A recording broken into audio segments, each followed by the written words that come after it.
perspective on what we're dealing with in the riverfront development by calling your attention to 1996 when the 4-lane viaduct over the river was finished, which put the 2-lane viaduct with the Art Deco bridge piers out of commission. And as a result of that Art Deco bridge pier, all of the steelwork was taken out, and what was left were the East Bridge Pier and the West Bridge Pier. And the City Commission at that time decided it would be a good idea to demolish both. And a guy by the name of Blaine Thomas, who in 1935 was a young boy who watched that bridge being constructed because it had been destroyed in the flood of 1935. And what he marveled at was the ability and the skill of the hundreds of laborers who were putting that bridge or building that bridge, which was one of the finest bridges in the area at that time. And it was built during 1936 and 1937. It was part of him growing up, and he really appreciated it. So when the commission said we're going to demolish it, he went to the city commission, as all of us could do as part of a democracy, along with 3 other people, and suggested that that was not a good idea, that we should not demolish that bridge pier. And he prevailed. They changed their mind, they didn't do it. Now what we didn't know is that at that time, Blaine also drew a rendering of what is now on the bridge pier, Manhattan Welcomes You, but he didn't show it to anybody, or if he did, nothing ever happened. Until 2011, when that rendering began to appear again, a couple of people saw it, pointed it out, thought it was a good idea, a nice fit for that bridge pier.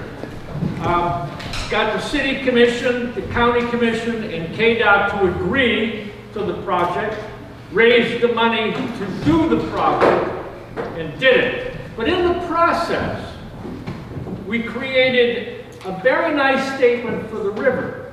But what it turned out to be was like an exclamation point. Because as we worked on it and looked around and stood at the river's edge and looked at the Manhattan skylight, and from the top of the viaduct viewed even a greater view of the city, and from the linear trail, the city itself, as well as the riverfront, and from the Discovery Center overlooking the whole of downtown, we realized that the bridge pier was just the beginning of it. Because we had, as Gina will tell you in a few minutes, a real opportunity here to do something really remarkable in terms of the riverfront development right before us. Stephanie is going to introduce our guest, Gina Ford. Good evening, everyone. It's so great to see a room full of people interested in the river. So I'm going to pick up the story when we had a guest lecture at Kansas State University. I'm the department head in landscape architecture and regional and community planning, and we have the ECDAL lecture series every year. And we brought in a distinguished landscape architect, Gina Ford, to talk about her work as a landscape architect. Phil Anderson was in the audience, and as soon as her lecture was over, he made a beeline to the front and said, "Have you seen our river?" Because she had just been showing wonderful examples of other cities' rivers and the ways that they had developed them in ecologically and recreational and environmentally sound and economically viable ways. And so Phil was so excited, he kept emailing and calling Gina and saying, "Please come," and it all came together. So we're here so that we can hear from Gina Ford, who I think is giving us the double whammy. She was a principal with Sasaki, which is a landscape architecture and planning firm in Boston.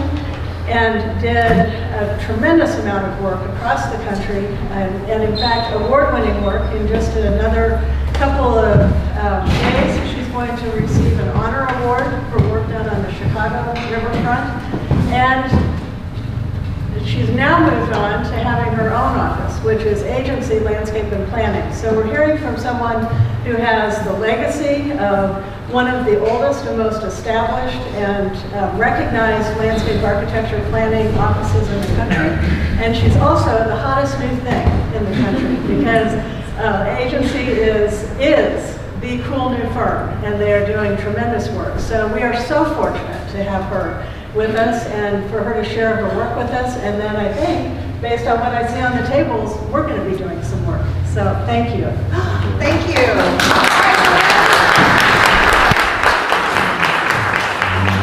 I can't wait to tell my husband I'm the hot new thing. I love that. Okay, let's talk about the riverfront. Whoa, I'm a little too enthusiastic for our mic. It's okay, I think it's good. Can you guys hear me okay? So I'm really sorry, can those of you in the back see the screen-ish? Want to dim the lights? Okay, like that? Hello? Hello? Okay, so, yeah, so, oh, that's great. So I apologize, we had some technical difficulties as you come to expect when you use projectors and laptops at all, but we have a little squish screen, but hi, thank you for coming out. It was an incredible honor when Phil came up to me after the lecture here. Well, it was an incredible honor to be invited by Stephanie and team and Lauren. Nice to see you again. And then have Phil come up after and ask me to participate in this conversation, which is really, it's interesting. It's sort of a grassroots advocacy for the riverfront, and we had a great meeting this morning with some leaders from around the community to talk about what could be on the riverfront, and everyone there was really enthusiastic. And we met with city staff this afternoon, and they also shared the enthusiasm about the role that really Manhattan is playing in the region, and how to stay a great place to live, how to stay competitive, how to be a place that people want to live so that you can grow sustainably and have a great quality of life, or continue having a great quality of life. And so we're really excited that the river, we think, can play a really central role in that. And so tonight what we're going to do is I'm going to talk for a little while, maybe a little less than a half hour, just to show you some observations about the river from spending time on it yesterday. So apologize, I saw it for about 2 hours, so it was just a very high-level survey of the downtown stretch. Talk a little bit about the kind of riverfront work I've done and how some of the lessons learned from that work could apply here. And then we have some fabulous Kansas State students. Can you raise your hands? One at each table, I believe. Oh, look at that. Awesome. And they are going to be facilitators at each table, helping you all express your ideas and thoughts for the riverfront. So get ready. Here we come. Here we go. Okay, so I'll do this really quick. I worked at a big firm for 20 years. I specialized in public parks and landscapes. I did everything from riverfronts and public parks to a lot of disaster recovery work, and was really happily in that practice. But as Stephanie said at the beginning of this year, I actually started my own practice. I think being a woman-led practice in this day and age is a good thing for the world. And so my partner Bree and I started our own spin-off firm called Agency Landscape and Planning. And at the center of it is the love of public work and public pursuits. And so we're really excited to talk about any project where community engagement, diversity, inclusion, equity, resilience, these kind of 21st century concerns are manifest in our public landscapes. We love collaborating, so tonight is just an example of that. I'm just so stunned by how many people came out. And you might find yourself on our website, on our collaboration page later this evening, because when you run a small business, it means I'm also the webmaster. Still, I'm 10 months in, and I'm still the webmaster. I haven't grown big enough to have someone do my website. And agencies doing work all over the country. I think the most relevant piece of work we're doing right now is a downtown plan for Bozeman, Montana, a city of a similar size and a similar character in a lot of ways to its downtown. But we also are working on the Indianapolis White River, which is a 58-mile-long strategic plan for that community, and a parks plan for Greensboro, North Carolina, looking at their park system. So we are small. We are a 4-person practice right now, but we are mighty. And we are, again, rooted in this idea of riverfront revitalization. You know, I'm a Bostonian, a native Bostonian, but my whole career has pretty much been spent, for the majority of the time I've been practicing, on Midwest rivers. I started in the late 90s working on the Cincinnati riverfront. This is Smale Riverfront Park in Cincinnati, Ohio. Ohio River floods about 50 feet annually, so it's a park entirely within the floodplain of the Ohio. It's been 9 phases of construction over 20 years, so an extraordinary long project. This was a swing set meant to give people a place to sit and enjoy the view of the river. I won my first project in 2008 as a principal at Sasaki. It was a small riverfront master plan, much like we're contemplating here. I shouldn't even curse us by saying this again. This is the third time maybe is the charm. For Cedar Rapids, Iowa, it was June 12th, 2008, and I was meeting in City Hall, which is the center of this image. And they said, it's so great you're here and studying the river because we're having some rain today. We're going to have some high water. And within 2 hours, they started evacuating because the projections were so high. So what you're seeing in this image is City Hall, which is normally on an island. And you see those lines? Those are actually the rails of the bridges, the 3 bridges that cross the Cedar River. So all of downtown flooded and 10 neighborhoods while we were there. And so we went on to do 4 years of recovery planning in that community and did a lot of work with the Army Corps, which would also be super relevant here. Also, I'll show you a project in Council Bluffs that's very relevant to you. It's, again, a similar community, and I'll show you all the ways its physical landscape gives us some clues about what we could do here. And as Stephanie mentioned, my baby, this all led to 10 years of work on the Chicago River, $100 million of work that I'll walk you through some of the high-level ideas about creating connection along that great river and making places for people to enjoy that natural resource.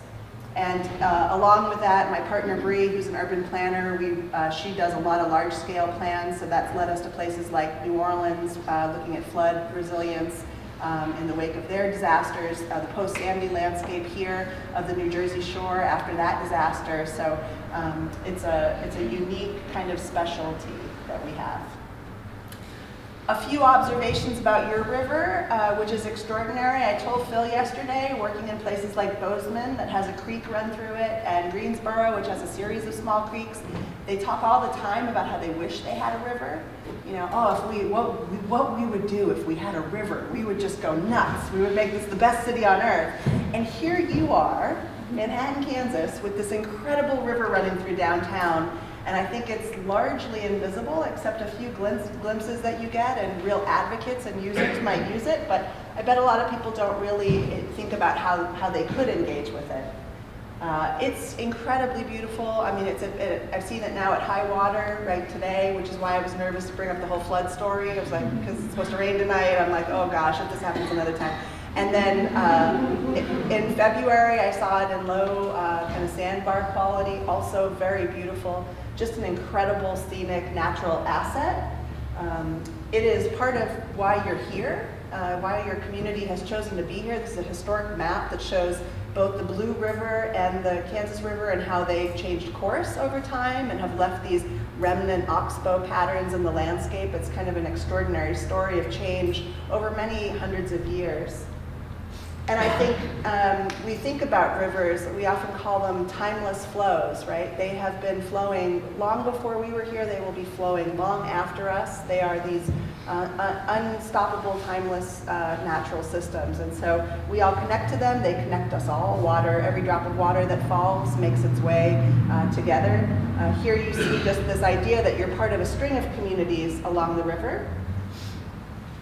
It's a welcoming landscape. It's the first thing you see as you cross into town, into downtown. So it is your gateway, really, and maybe some keen observers observe that they're crossing a bridge and coming into your great downtown. We could make that a more welcoming experience and really celebrate arrival in your community, and the river as sort of a gateway to it. We have all these incredible assets like Fairmount Park that have been improved over time, have had more access, more program, more construction. There's a new levee that was built after '93, we learned today, but lots more opportunities. You don't really get the sense when you're in this park that you're on a river system, so we can imagine that differently. a series of industrial uses and working landscapes that line both the east and west banks of the river, and in a lot of ways provide jobs and economic growth, but also limit public access. And so in the future, some of these might be changing, and so there's an opportunity there to think about how to leverage the riverfront site. Having worked on a lot of rivers in the Midwest, I recognize these kinds of control gate structures. These are part of the whole flood levee protection mitigation system for flood risk reduction. And so, always considering that we need to protect the community from when the river does rise and become an incredibly dynamic system. And even today, even though it's not necessarily designed intentionally for recreation, you see lots of people using the Levee Top Trail, lots of people using the moments of connection. This is at Wildcat Creek, and so, this could be a much better bicycling environment than what it is. As lovely as these people seem to be enjoying it. It was tight, it was hot, I can imagine the summertime, it's not the most wonderful of spaces. So how can we think about making these really kind of welcoming, beautiful landscapes that embrace these uses and more? So I'll do 3 really quick stories before we jump into our brainstorming, and partly this is to show you what riverfront planning looks like in other parts of the country as a model for maybe what you all could do here, but also to maybe plant some seeds for the brainstorming about ideas and ways other communities have related to their river that we could think about here. The 3 stories are first, the Highline Canal in Denver, Colorado, a 71-mile long system that's really about community engagement and a process of visioning. The second is the Chicago Riverwalk. I want to show you my baby that took 10 years inside the belly before it came out into the world. And then the Council Bluffs Riverfront, which is the one that I've done that's most like here in terms of scale of community and physical assets and quality. So first, the Highline Canal. The Highline Canal is this really fascinating story of a handmade irrigation drainage kind of canal that was meant to deliver water from the Rocky Mountains to the prairie to make that prairie land useful for farming. And so hand dug in the late 1800s, 71 miles long. It goes from the mountains all the way to almost the Denver airport. And along the way it passes through most of Denver's communities. An extraordinary heritage that interestingly has sort of outlived its useful life. It's no longer the most efficient way to deliver irrigation water, but in the 100+ years of servicing the community of Denver with water for farming, the presence of water brought about an ecosystem of cottonwood trees that now has become this green ribbon through the prairie that really is celebrated by the community. Its towpath that used to be for maintenance of the canal is now a recreational corridor that the community uses, and so it's a well-loved landscape that people really cherish. And now Denver Water, the owner of it, is thinking that this isn't necessarily the best way to deliver irrigation water anymore, so the community hired us to help them come to a shared vision because they want to protect this resource, they don't want to see it go away. As I said, it's an extraordinary 71 miles. I did it all actually in one day by car. They actually let us drive the towpath. So I got to see this incredible cross-section of, from rolling foothills of the Rocky Mountains through wooded foothills all the way to the prairie. And along the way, it passes through 17 different communities. It passes through communities of color and affluent communities and challenged communities. And so you get this incredible transect or mosaic of Denver as you move along this incredible system. And as part of our work, it was deeply community engaged, much like we're doing tonight. It was a conversation with that community about what do you want to see this resource become. We focused a lot on the youth of the region, knowing that these projects, and this one in particular, could take 20 or 30 years to realize. It's new formation, and so we need to build stewards at the youngest generation. They're the ones that will most likely be the beneficiaries of this planning work, and their children, and so nice to get that youth on board. We could think about that in the future here. But we asked this question, what do we want it to be? And as someone who loves cities, I imagine the community would want coffee shops and music performances and all these great things that are really urban. And they were like, we don't want anyone else in this landscape. We want to minimize the impact. We want it quiet and natural. This is the place where we see songbirds. This is where we connect with nature. We wanted to keep this kind of quiet quality. But we do want it to be connected and safe, and we do want it to be enjoyed by all the different communities along Denver. And we want to know that someone's going to manage it over time, and there's a leader in place to take care of it. And we want to know the basics. We want seating and shade. It wasn't a landscape designed for people, so it didn't have all of those amenities. And so along with that, kind of those principles, we also established a physical framework that acknowledged that it wasn't 71 miles of the same thing, but it was this transect through different communities. We gave them names, the Wooded Village, the Prairie Retreat, as a way of saying, let's celebrate these unique conditions that this system moves through. And so this was work that was done over the course of a summer of visioning with the community. It was actually acknowledged by the APA as excellence in community outreach because we really talked to thousands of people over that summer, as we would imagine you might want to do here. This is a good showing for our first night, so that's great. And now we're in the process of actually creating a series of projects along this that then demonstrate and live up to those values and principles the community established. The second project is the Chicago Riverwalk. So I like showing this project because it talks about these two really fundamental ideas of riverfront development. One, continuity of path, that you allow people to move seamlessly along the river. And second, place, that you give unique places and moments for people to enjoy and engage with the river and each other.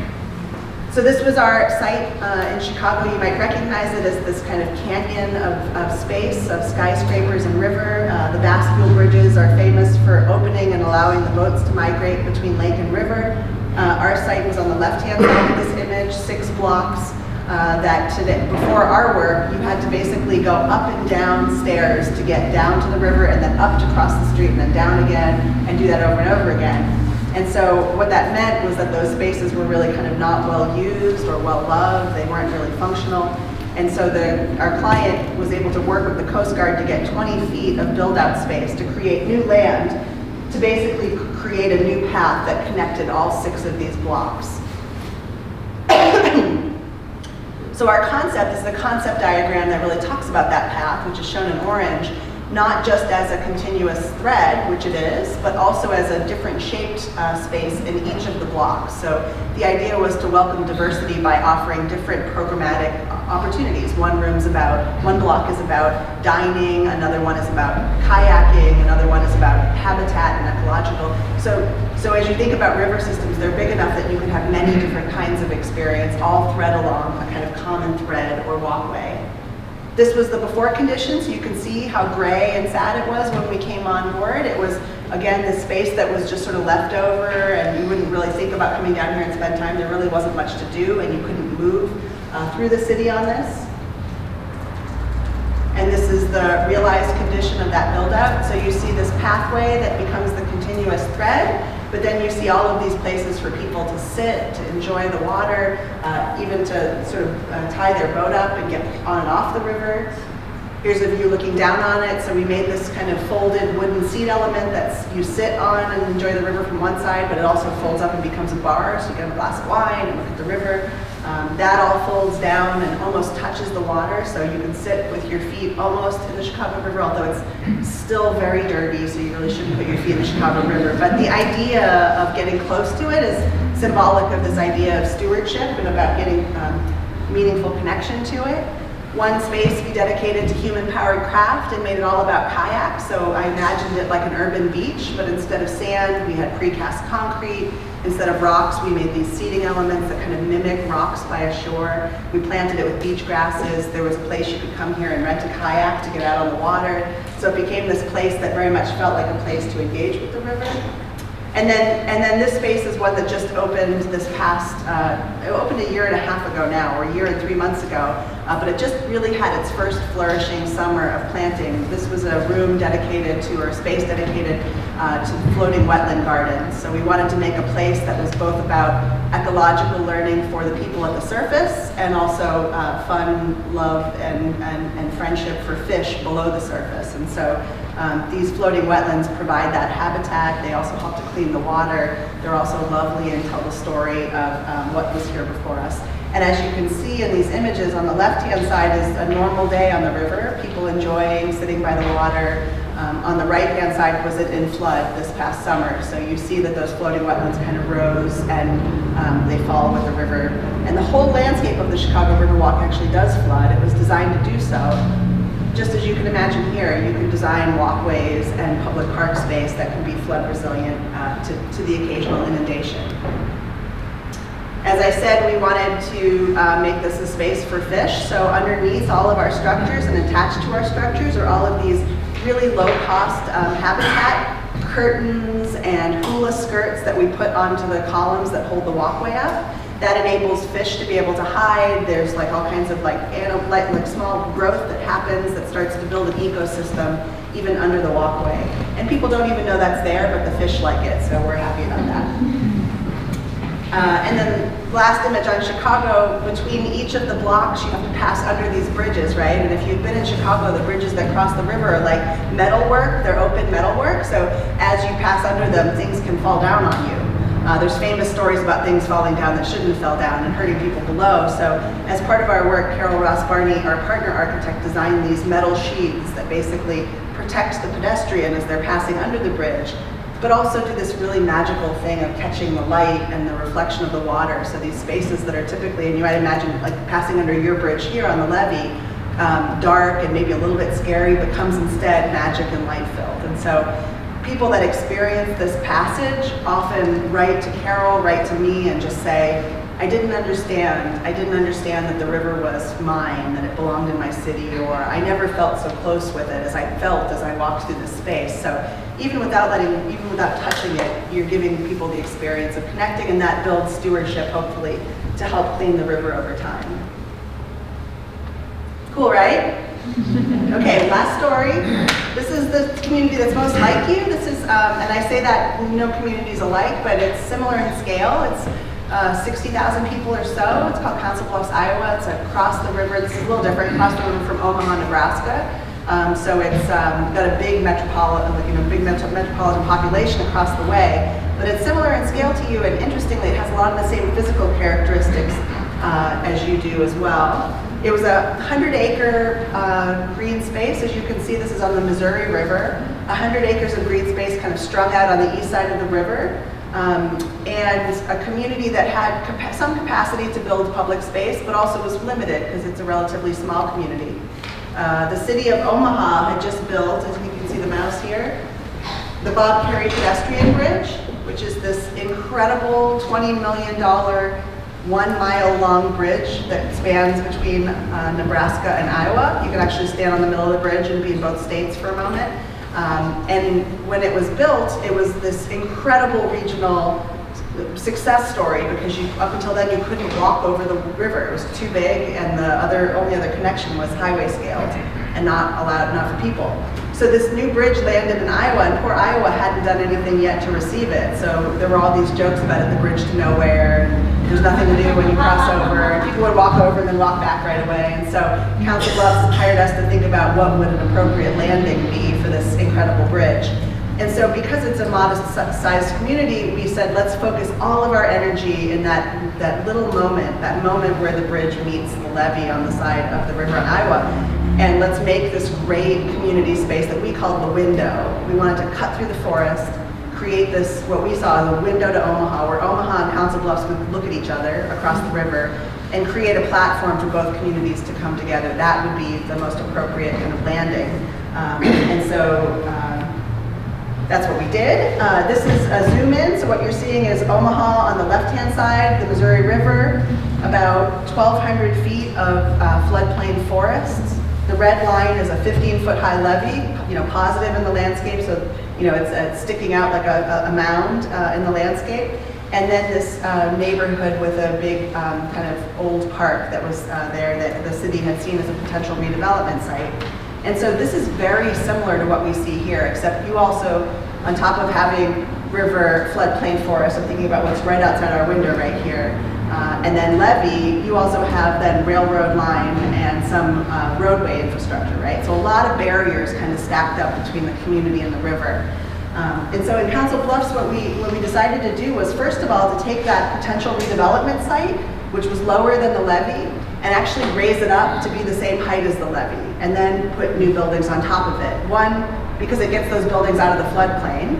And two, then those buildings have this great view of the riverfront, and it's easy for people to move between the two spaces. And so here's the plan as we imagined it, this window cut through the forest that becomes this great big lawn, 4-acre lawn for soccer and sports day to day, but then big community festivals for the region. You see this kind of landing, this little plaza and square where the bridge kind of swoops in and lands. And all of that is up at that upper level, so now you have this great view from that space across the lawn. And then you see this kind of development pattern, these like rectangles that really represent future development sites that we imagined could take advantage of this great new park and access to the riverfront. So here it is realized, this is the idea of the window. So you see we kind of reinforced the forest by planting new trees along one side. We built big, beautiful lights that could help to make this a nighttime activated soccer and event space. And that the window is oriented towards this great view of Omaha's skyline. Creates this platform for the community to come together. They've had events from 15 to 20,000 people, which for this much bigger population than you all is a really big draw for them. And so they have concerts here and movie nights and performances. We also, and I think this is a really important thing to think about here, we also reshaped the levee.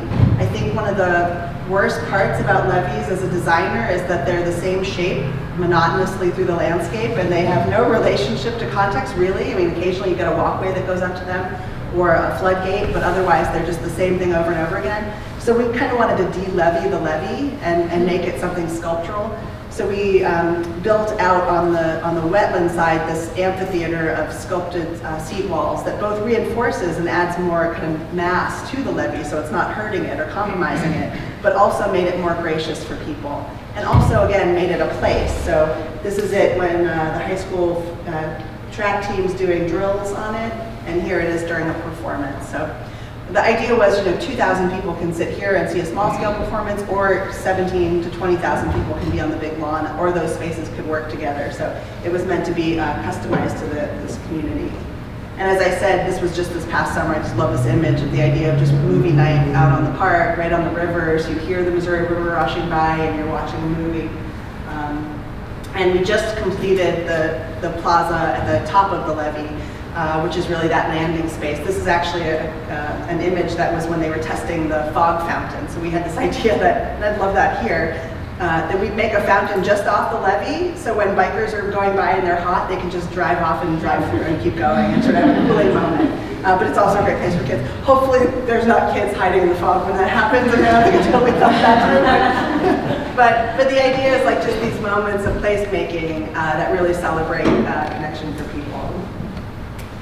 And excitingly, this is the development plan that has now come online since the park was made, because when you build a little park, you might think it's just a little park, but people want to be near it. It incentivizes new kinds of economic development. So there's an office building and some residential properties that are now under development here, taking advantage of this great new asset of the Riverfront Park and really making something great out of what was a little bit of a leftover space. And so we've sort of shifted the park to the river and created this new flood resilient neighborhood really on the riverside.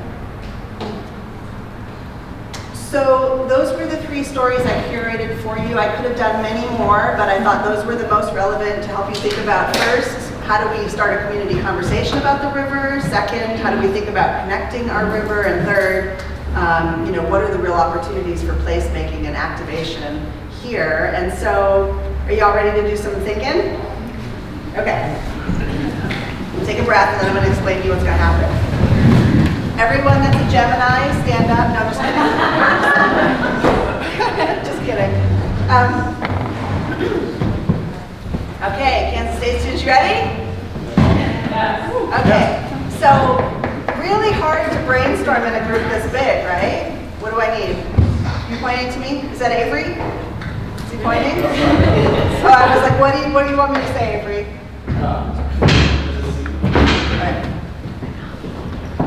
It's okay? There's a seat. Oh. There's a what? Oh, there's a seat for you. Guy in the red shirt, there's a seat for you. Okay. Sorry, you shouldn't be funny about community members that don't have seats. Hi, thank you for joining us. All right, so what we are going to do, it's really hard to brainstorm in a big group. This gentleman named Devano came up with this idea called the six thinking hats. The 6 thinking hats is an exercise we're going to do, and it's going to make you feel ridiculous, so thanks for coming. Where we're all going to wear the same hat at the same time. And each hat represents a different kind of strategy in brainstorming. So, right now, I'm actually wearing the white hat of information, because I'm basically giving you guys the rules of the game, how we're going to play. We're not really going to wear the white hat, it's kind of boring. And I think the presentation, in a lot of ways, was the information. We're going to start with the red hat, which is the hat of emotion. And y'all are going to tell me how you feel about this problem of the riverfront. Then we're going to move on to the green hat. The green hat is my favorite hat. That's the hat where we just dream big together. And we just think about the biggest, boldest, biggest future for the river we can imagine. And then we're going to wear the black hat. The black hat's the critique hat. And the black hat is what's the challenge here? What are the problems that are going to get in our way and the barriers, okay? So for the first hat, for the red hat, we're going to just shout it out because it's an easy one. And then the green hat, we're going to go to the tables, and our facilitators will just kind of talk to you about what the green hat, what your green hat is. What's your biggest, boldest idea for the riverfront? And please, people old, don't let anything hold you back. And if anybody black hats you while you're green hatting, facilitators, it's important. You go, black hat, black hat. Because people will black hat. I promise you, every table will have that one person. I don't know which one you are, but you will start black hatting when you should be green hatting. But Devano's idea here is that when you're wearing your green hat, no one's standing in your way, and everyone's building on each other's positive energy, okay? So we're going to do that together. So let's start with red hats. We're just going to shout it out. When you think about the river, I'm not kidding, how does it make you feel? Gross. Depressed? It's gross. It's gross and dirty. Okay. Cool. So how does that make you feel though, Fred? That's a statement of fact. How does it make you feel? Grossed out. Amazing opportunity. Yeah, see? What's that? Amazing opportunity. Amazing opportunity. Gross and dirty, amazing opportunity. Yes. Hopeful. Elsa. Inaccessible. Out of reach, yes. It's flooded downtown in the past. So a little scared. Remember people were talking emotions. Tell me how you feel. So it's a little scary. A little risky. Yeah. Wild, as it's not tame, it's wild. It's Yeah. all trees and mud and wild. How does that make you feel? Wild.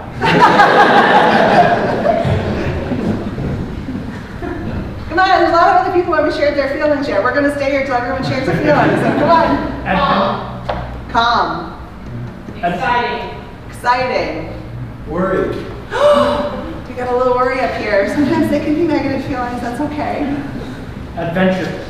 Adventurous. Powerful. Yes. Powerful. Rivers are powerful. Peaceful. Nice. Thank you. Wild, peaceful, romantic. Feel a little romantic. Feel a little proud.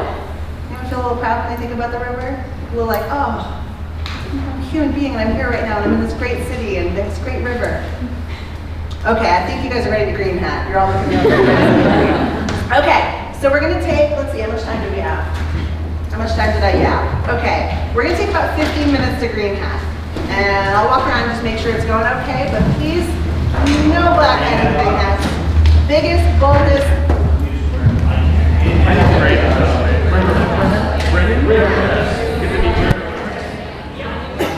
Okay, we're gonna do a quick report back. So I'm gonna call on each table, take a moment to figure out who's gonna stand up and report back.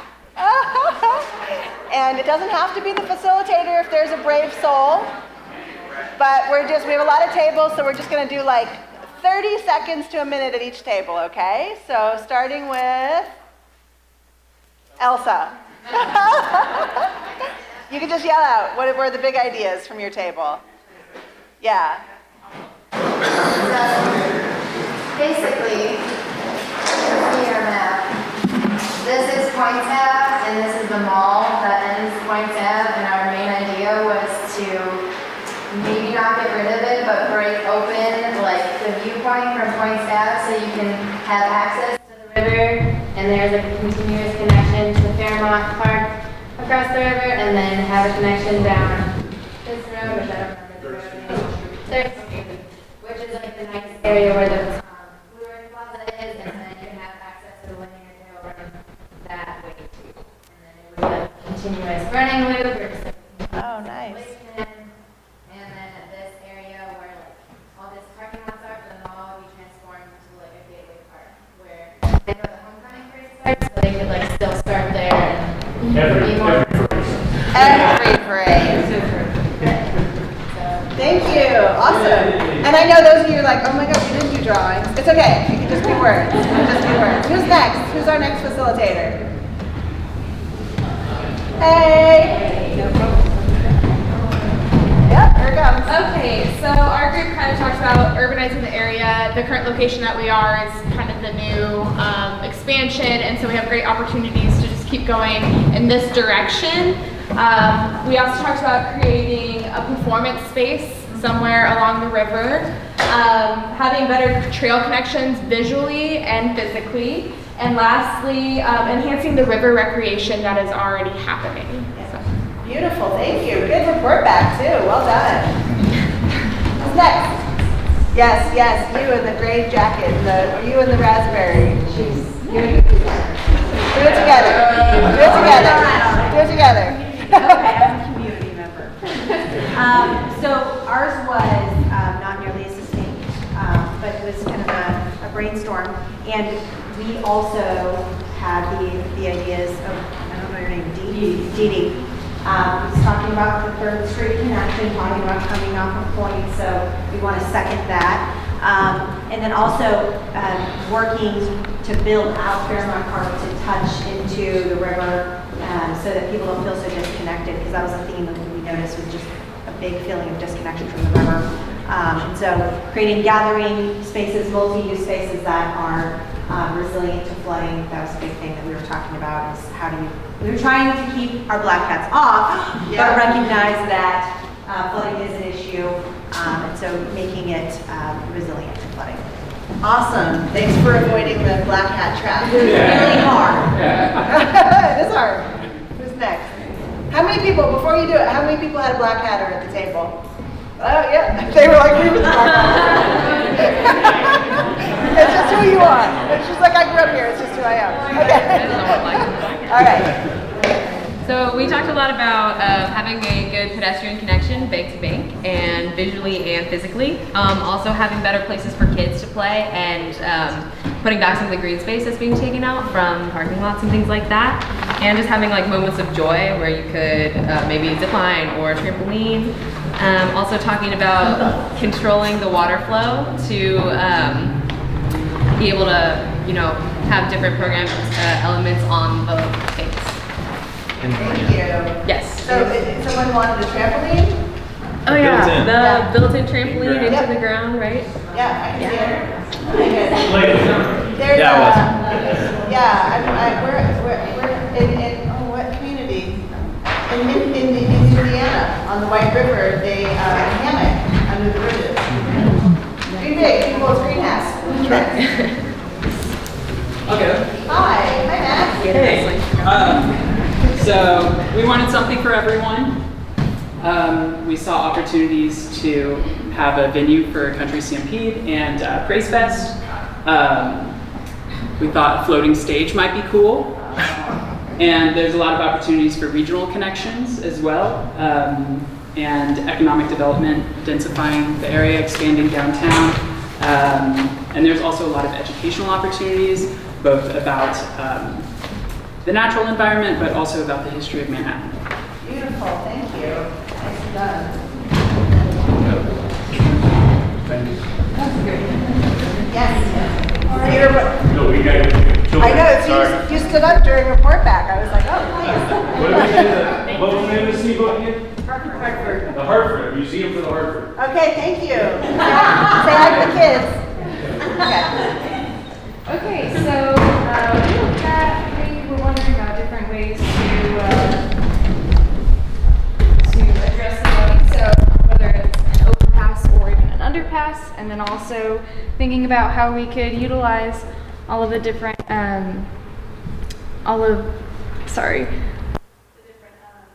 spaces that aren't as well used right now. So what will it take to move the Manhattan Concrete Company? And then also what can we use for that spaces, like urbanizing more of the riverfront with bars, restaurants. We also talked about a need for live music. So thinking about the amphitheater, they really liked that amphitheater that you had showed on the slideshow. And then also maximizing the boat ramp usage. So. Beautiful, thank you. Where do we have this guy? Oh, hello, friend. Hi. So we had developed a system of manageable chunks that would be like a domino effect to transform this river that it is today into like a really celebrated space for Manhattan. And it all starts with connectivity, as so many other groups have mentioned, but thinking more than just connectivity along linear trail and along the riverfront, but also connectivity through the city and through the town, which can then help inspire development along 3rd and 4th Street and continue that commercial development that we're seeing in Manhattan currently, which would then drive some recreational development along the riverfront on the Manhattan side, which then calls for a pedestrian bridge to connect both sides of the river, which will then inspire Fairmount Park to get bigger and better and more of a community space all along the river. Wow, awesome. Master plan done. Yeah, 2 more, right? Here. Okay, so everybody's been mentioning connectivity, and I'm going to say it again. We mentioned connecting the river to downtown, connecting across the river, the visual connectivity from different parts of Manhattan along the river, especially we noted Kansas Hill. You can kind of see the river, but having a clear view from there. And then also different ways where we can include human programming, things that are more our scale, like a concert venue and more gathering spaces, interacting with the water, kayaking, things like that. And then also maybe bringing the river and pieces of that waterfront into the city to break up our concrete downtown spaces and use that as sort of an educational opportunity about flooding in Manhattan and our ecosystems here. Thank you, wonderful. Last one. Hi. Okay, so we kind of looked at how to bring people to the area, but also how to mitigate the environmental issues. So obviously flooding, big way to figure out how to incorporate recreation into that and mitigate the effects. Incorporating connections to the community and regional aspect because of the role that Manhattan plays in the larger community and creating connections between downtown. Incorporating the local habitat, creating gardens that would invite people into the space and focusing on features that would emphasize safety with lighting as a big idea, and then incorporating entertainment, like we talked about, that would be low impact, that wouldn't disturb the area too much, and creating draws with business that would also bring people into the area. Thank you. Riverboat Casino. Yeah.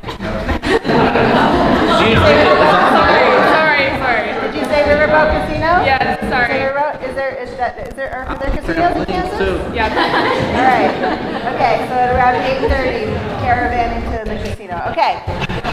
So, wonderful green hats. Facilitators, please keep that piece of paper because we're going to photograph them and document all the sketches, so just set them aside. I'm sorry, it kind of feels like a downer. We're going to black hat.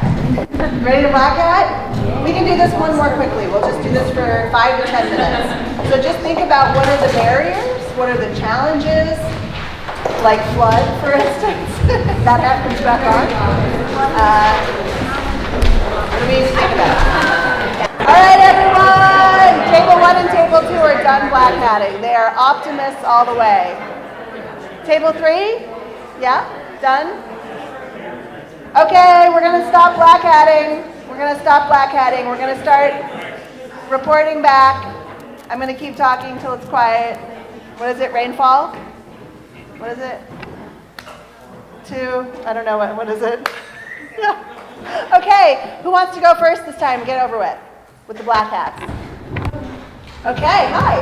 So Dee brought up kind of the biggest challenge is just cost. Money. All right, you guys cross it off your list if you had money. Just kidding. Check.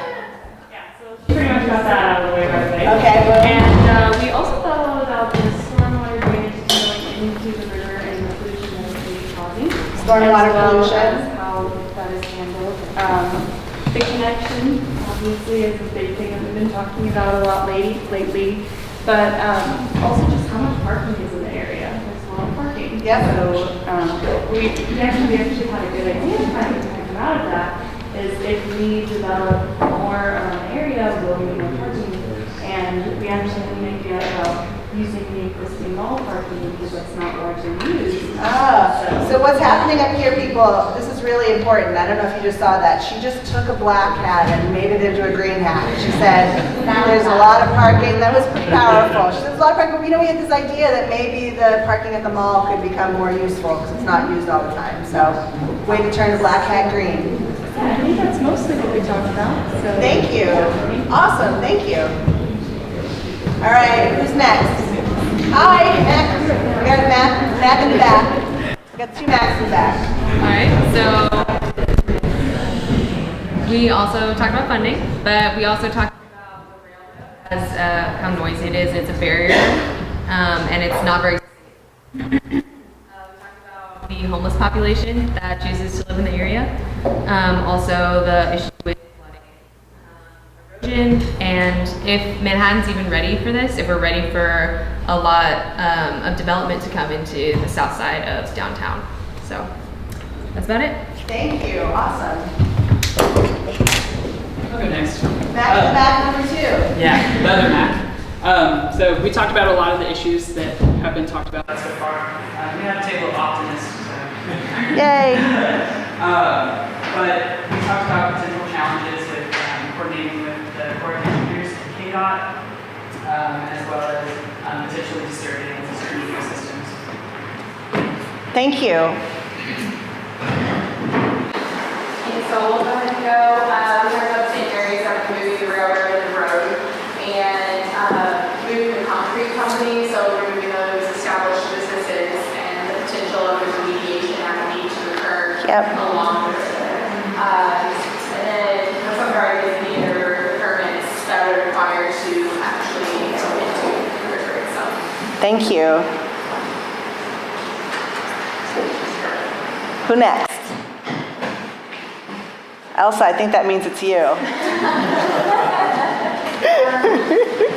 Okay, so we talked about most of what everyone else said, but we also thought of like how people in the community will be scared of flooding if we do anything with the river and change anything in that area, and how like storms are bad now, but they're going to get worse in the future, so that means flooding will get worse. So not just designing for flooding now, but what's going to happen in the future for that. And then the levy and the Army Corps of Engineers talked about that and getting permits and we even touch it, and the private property and displacing businesses are not concept. Thank you. Oh. And the lack of political will. Oh. We have some, yeah, I was going to put some city people on the spot, by the way. 1 more? 2 more? 2 more. Maybe 3. Okay. One of the other things about the flooding that's unique around here is that it's unpredictable. Unlike we talked about how it's different from the Chicago, whereas that's a little more controlled, so here it's unpredictable and we can't really do a whole lot about it right now. And then resistance for moving businesses that are already established there. And then just the amount of cleanup and work that would have to go into prepping the site for any sort of change, as well as looking down the road when this is implemented, how is the maintenance going to be handled around here? That's going to be a huge concern. Thank you. 2 more, right? Oh, we have a dog. Hi. Some of the things that we discussed that I haven't mentioned yet, we also talked about the KDOT right-of-way, and then we also talked about it might be a potential opportunity since KDOT's currently studying West 77 in terms of its effectiveness and how it's functioning.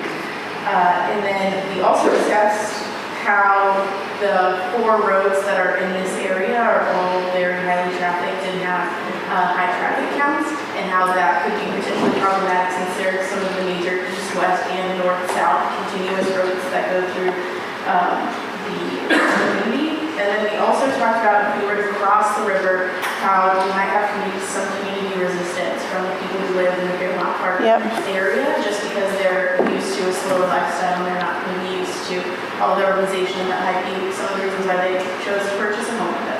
That's right. Call that NIMBYism, not in my backyard, yes. One more, right? Hi, Danielle. So the big issue we're sort of kind of touched on is budget. So incorporating how the municipal, the governments, Raleigh County and Clark County will interact to be able to go about making developments of the site. The site is kind of on the edge of town, so there isn't a lot of things kind of going around there. It's kind of out of the way for people to get to from like the major areas of where things are happening. And then looking at Manhattan, it's being sort of connecting the two sites. And then again, looking at the flood issues. And incorporating lower impact development and looking at the site around it. Thank you. One more? Final, last but not least.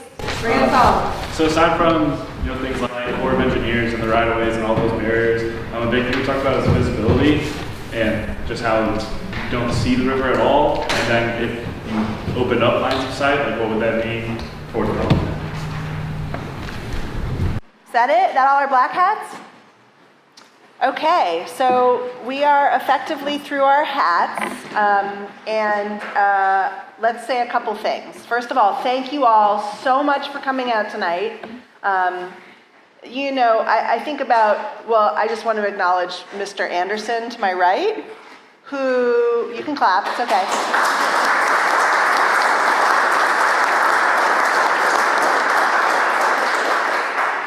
Great things don't happen without great leadership, and he's been this tireless advocate, and, it's new to him. He was saying today that planning and landscape architecture is not the language that he's been trained in. He's from theater and now runs a bed and breakfast, so he's learning lots of things about flood dynamics and levees and flood control and river systems.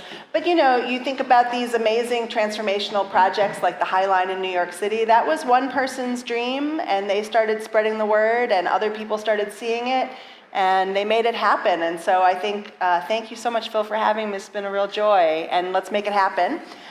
When you think about what making it happen means, we don't know. I'm visiting because I have a special set of skills that Phil thought could be applied here.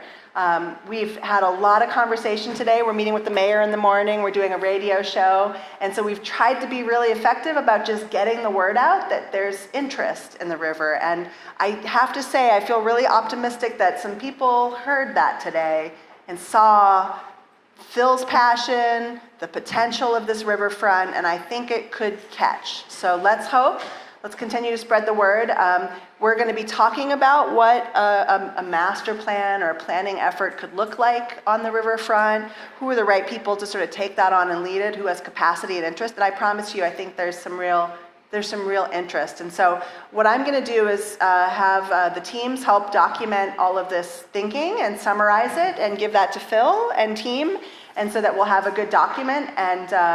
And we've already started with some incredibly aligned black hats and some aspirational green hats. And so one last thing before we go, which is just I want to thank the student facilitators, many of whom you see the work from the studio they did on the riverfront. So they started this dream with Phil as well, and with the faculty at KSU. It's just lovely work. A lot of the ideas we talked about today, some ideas that are really out of the box and beautiful. And so let's keep green hatting together, and let's hope we can change this river for generations to come. So thank you all for being part of what is likely first steps. So thank you. Any closing thoughts?